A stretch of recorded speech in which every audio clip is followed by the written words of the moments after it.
안녕하세요. 사연을 시작하기에 앞서 구독과 좋아요 부탁드려요. 감사합니다. 사연 시작해 볼게요. 지금 생각해보면 이런 평범한 행복이 제게 올 거라고는 4년 전만 해도 상상도 못했어요. 그때의 저는 정말 지옥 같은 시간을 보내고 있었거든요. 제 첫 결혼은 27살 때였어요. 전 남편을 만난 건 헬스장이었죠. 저는 회원이었고 전 남편은 트레이너였어요. 처음 봤을 때부터 호감이 갔어요. 키도 크고 잘생긴 데다 운동하는 모습이 정말 멋있었거든요. 전 남편이 먼저 말을 걸어왔고 우리는 자연스럽게 가까워졌죠. 1년 동안 연애하면서 정말 행복했어요. 제게 정말 잘해줬죠. 데이트할 때마다 제가 좋아하는 음식을 챙겨주고 힘든 일이 있으면 밤늦게까지 전화로 위로해주고 항상 제 말을 경청해주는 사람이었어요. 그래서 결혼을 결심하는데 오래 걸리지 않았죠. 물론 걱정이 없었던 건 아니에요.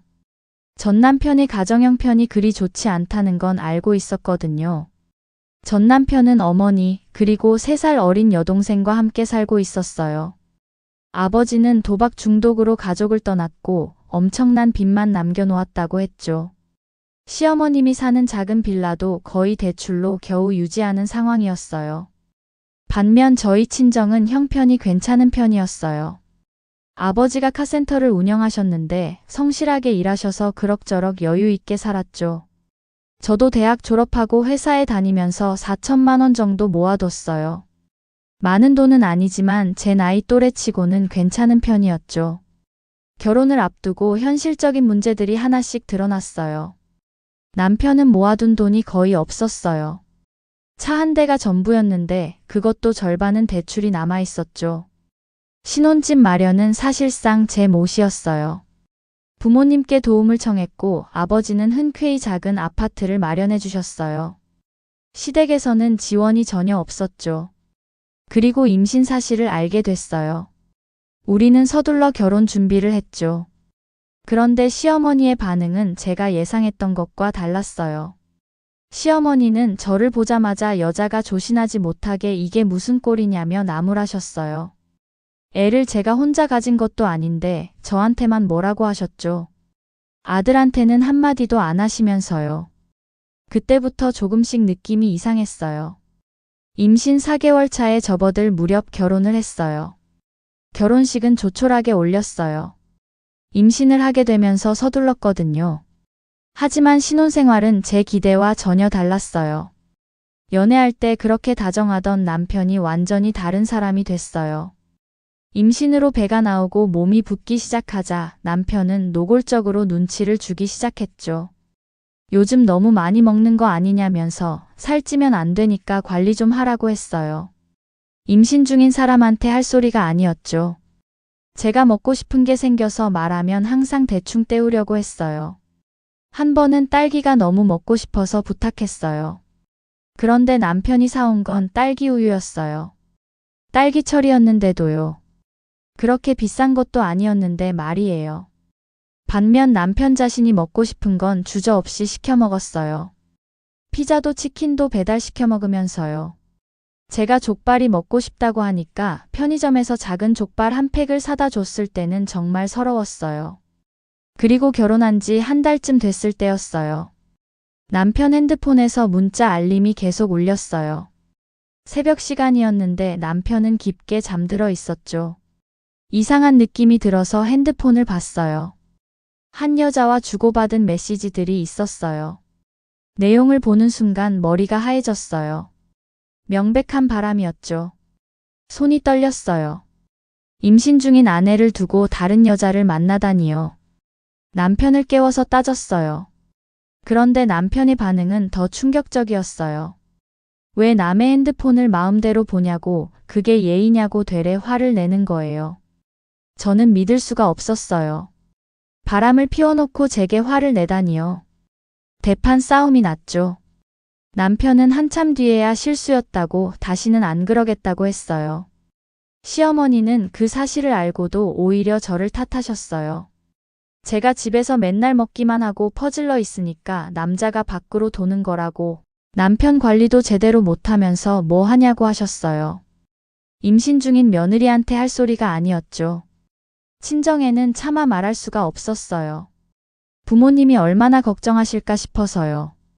뱃속의 아기를 위해서라도 참고 넘어가기로 했어요. 남편도 무릎 꿇고 용서를 빌었고 다시는 그러지 않겠다고 약속했으니까요. 그런데 시어머니의 요구는 점점 심해졌어요. 원래도 종종 돈을 빌려달라고 하셨는데 어느 날은 갑자기 8천만 원을 만들어 달라고 하시는 거예요. 집이 경매로 넘어가게 생겼으니 친정에서 빌리든지 아니면 저희 집 담보로 대출받든지 해서 어떻게든 만들어 달라고 하셨어요. 저는 단호하게 거절했어요. 친정에서는 이미 저희 신혼집 마련하느라 무리하셨어요. 집도 아버지 명의라 제가 임의로 대출받을 수도 없었죠. 게다가 저는 임신으로 휴직 중이고 남편 혼자 벌이로는 여유가 없었어요. 하지만 시어머니는 포기하지 않으셨어요. 하루가 멀다 하고 전화해서 저를 괴롭히셨어요. 우리가 길바닥에 나앉으면 좋겠냐고 제가 시집와서 집안을 망쳤다고 하셨어요. 스트레스가 이만저만이 아니었어요. 잠도 제대로 못 자고 밥도 잘 못 먹었죠. 임신 8개월에 접어들었을 때였어요. 정기검진을 받으러 갔는데 의사 선생님 표정이 심상치 않았어요. 아기 심장이 뛰지 않는다고 하셨어요. 그 말을 듣는 순간 제 세상이 무너졌어요. 아기를 잃었어요. 8개월이나 뱃속에서 키운 아기를요. 출산과 다를 바 없는 과정을 거쳐야 했어요. 몸도 마음도 완전히 망가졌죠. 2달 동안 친정에서 몸조리를 했어요. 몸은 점점 회복됐지만 마음의 상처는 쉽게 아물지 않았어요. 아기 만날 생각에 하루하루를 견뎌왔는데 이제 그 희망마저 사라져 버린 거예요. 집으로 돌아왔을 때 시어머니는 위로는커녕 저를 원망하셨어요.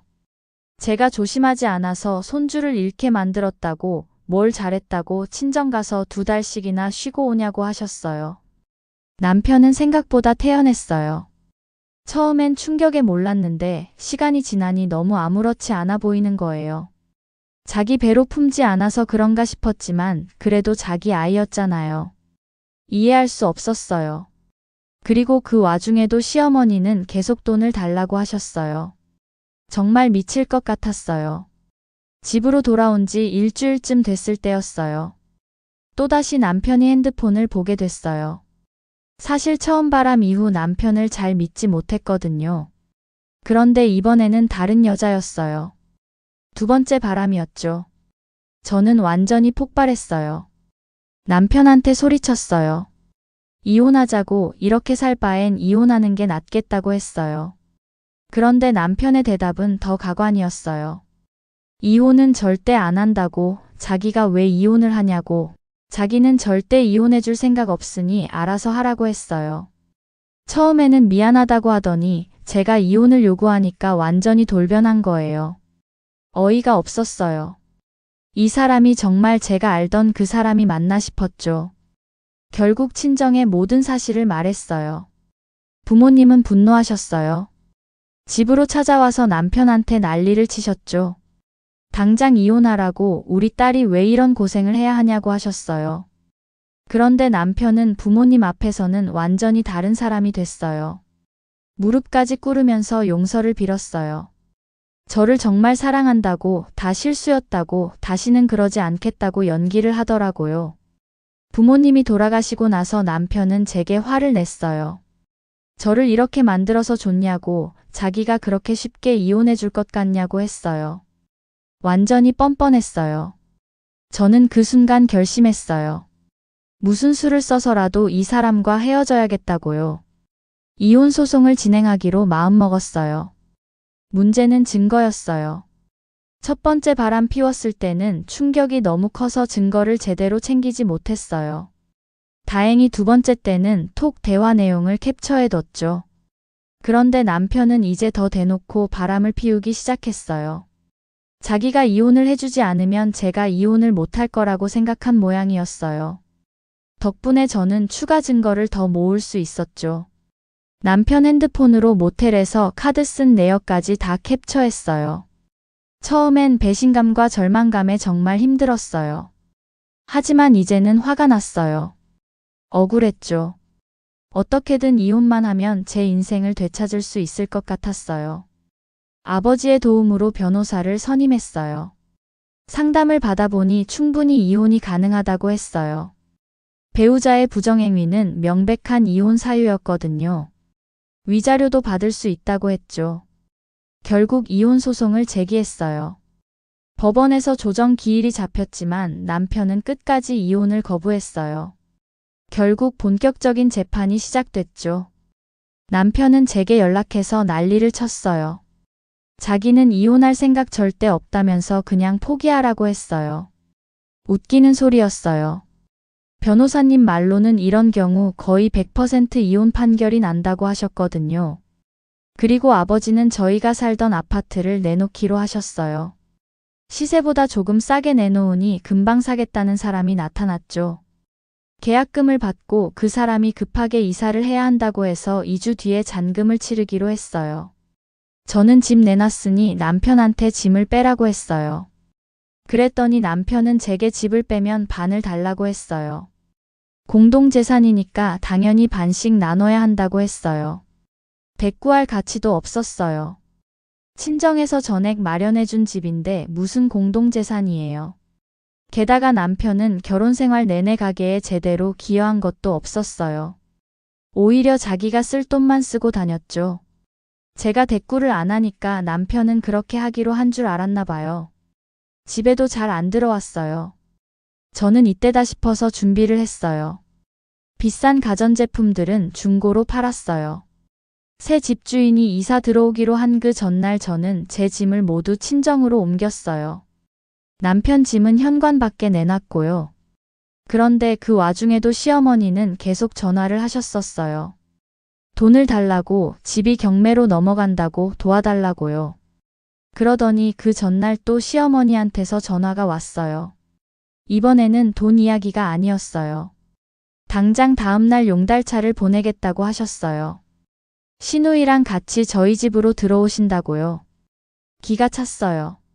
자기 아들이 지금 뭐 하고 다니는지도 모르고 제가 이혼 소송 진행 중인 것도 모르고 이 와중에 합가를 요구하시다니요. 게다가 내일이면 그 집은 이미 남의 집인데요. 잠깐 생각했어요. 그리고 웃으면서 대답했죠. 마음대로 해보시라고요. 그리고 그날 저는 친정으로 완전히 이사를 끝냈어요. 텅 빈 집에는 남편의 짐만 현관에 쌓여 있었죠. 다음날 시어머니한테서 전화가 왔어요. 받자마자 귀가 찢어질 듯한 비명이 들렸어요. 여기 왜 다른 사람들이 이사를 하고 있냐고 소리를 지르셨어요. 저는 담담하게 대답했어요. 그 집 팔렸다고요. 시어머니는 그게 무슨 말이냐면서 그럼 자기들은 어떻게 하라는 거냐며 화를 내셨어요. 그러면서 이사간 집이 어디냐고 물으셨죠. 그래서 저도 말했어요. 어머님 저희 지금 이혼 소송 중이에요. 그리고 그 집은 제 친정에서 마련해 준 거고요. 더 궁금하신 거 있으시면 어머님 아들한테 물어보세요. 다신 제게 연락하지 마시고요. 전화를 끊으려는 그 찰나에 엄청난 쌍욕이 쏟아졌어요. 저는 그냥 웃으면서 전화를 끊어버렸죠. 곧바로 남편한테서도 전화가 왔어요. 집 팔렸으면서 왜 말 안 했냐고, 자기 몫은 어떻게 되는 거냐고 당장 입금하라고 했어요. 이혼 소송 중인데 무슨 반을 달라는 건지 어이가 없었어요. 저는 그 전화도 끊어버렸죠. 그 후로 계속 전화가 왔지만 받지 않았어요. 문자로 온갖 협박과 욕설을 보냈지만 대꾸도 하지 않았어요. 나중에 들은 이야기지만 시어머니와 시누이는 정말로 짐을 챙겨서 그 아파트로 오셨다고 해요. 그런데 새 집주인 가족이 이사를 하고 있으니 얼마나 당황하셨겠어요. 결국 갈 곳이 없어서 모텔에서 며칠을 지내셨다고 하더라고요. 남편은 급하게 대출을 받아서 월세방을 얻었다고 했어요. 그리고 바람 피우던 그 여자와도 결국 헤어졌고요. 이혼 소송은 생각보다 오래 걸렸어요. 조정 기일만 3번이었고 본격적인 재판도 여러 차례 열렸죠. 남편 측에서 증거가 조작됐다느니 제가 먼저 잘못했다느니 온갖 말도 안 되는 주장을 했거든요. 하지만 저희 변호사님이 철저하게 준비하셨어요. 남편의 외도 증거는 명백했고 통화 내역, 카드 사용 내역, 톡 대화 내용 등 모든 게 확실했죠. 남편이 아무리 발버둥 쳐도 소용없었어요. 그리고 드디어 이혼 판결이 났어요. 소송을 제기한 지 8개월 만이었죠. 법원은 남편의 혼인 파탄 책임을 100% 인정했고 저는 위자료 2천만 원을 받게 됐어요. 재산 분할은 없었고요. 친정에서 마련해준 집이었고 남편이 혼인 생활에 기여한 바가 전혀 없다고 인정됐거든요. 판결문을 받아들고 법원을 나서는데 눈물이 났어요. 기쁨의 눈물이었어요. 드디어 자유였어요. 남편은 위자료를 내지 않았어요. 돈이 없다고 버텼죠. 하지만 저는 포기하지 않았어요. 변호사님을 통해 강제 집행을 신청했고 남편의 월급에서 일부를 압류했어요. 조금씩이지만 받아내고 있었어요. 이혼 후 1년 동안은 정신없이 살았어요. 마음의 상처를 치유하는데 시간이 필요했죠. 상담도 받았고 새로운 취미도 만들었어요. 친구들을 자주 만나고 여행도 다녔죠. 그리고 지금의 남편을 만났어요. 그는 제 대학 동기의 고등학교 친구였어요. 조용하고 차분한 성격에 사람을 배려할 줄 아는 사람이었죠. 그도 저처럼 이혼 경험이 있었어요. 전 부인의 외도로 상처받았다고 했죠. 우리는 서로의 아픔을 이해했고 그래서인지 더 조심스럽게 다가갔어요. 1년 정도 천천히 만나다가 작년 여름에 결혼했어요. 이번에는 정말 신중하게 결정했어요. 시부모님은 정말 좋은 분들이셨어요. 저를 편하게 대해주셨어요. 오히려 제가 힘들었던 시간을 위로해 주셨죠. 그리고 올해 7월 딸을 낳았어요. 아기를 처음 안았을 때의 그 감정을 뭐라 표현해야 할까요? 그러면서도 4년 전 잃었던 아기 생각이 나더라고요. 남편은 밤에 아기가 울면 제가 먼저 일어나기도 전에 달려가서 달래주고 기저귀도 척척 갈아주고 육아에 적극적으로 참여했어요. 제가 아기 낳느라 고생했으니 자기가 할 수 있는 건 다 해야 한다고 자연스럽게 말하는 사람이었어요. 저를 항상 최우선으로 생각해 주셨죠. 이따금 전 남편 소식이 들려왔어요. 시누이는 아직도 일을 하지 않고 오빠한테 얹혀 산다고 했어요. 시어머니도 아들 월세방에서 함께 살면서 여전히 아들한테만 의존하고 계신다더군요. 전 남편은 여전히 이 여자 저 여자 만나고 다닌다고 했고요. 솔직히 저는 이제 그들이 어떻게 사는지 관심도 없었어요. 제 인생에서 완전히 지워버렸으니까요. 가끔 그때 일을 떠올리면 악몽 같지만 동시에 그 일이 있었기에 지금의 행복을 더 소중히 여기게 된 것 같았어요. 4년 전 지옥 같은 결혼 생활을 하면서 저는 제 인생이 끝났다고 생각했어요. 앞으로 행복할 수 있을까? 다시 누군가를 믿을 수 있을까? 결혼이라는 것을 또 할 수 있을까 두려웠죠. 하지만 지금 저는 행복해요. 평범한 일상이 이렇게 소중한 줄 다시 깨달았네요. 제 긴 이야기를 끝까지 들어주셔서 감사합니다. 구독과 좋아요, 알림 설정까지 잊지 마세요.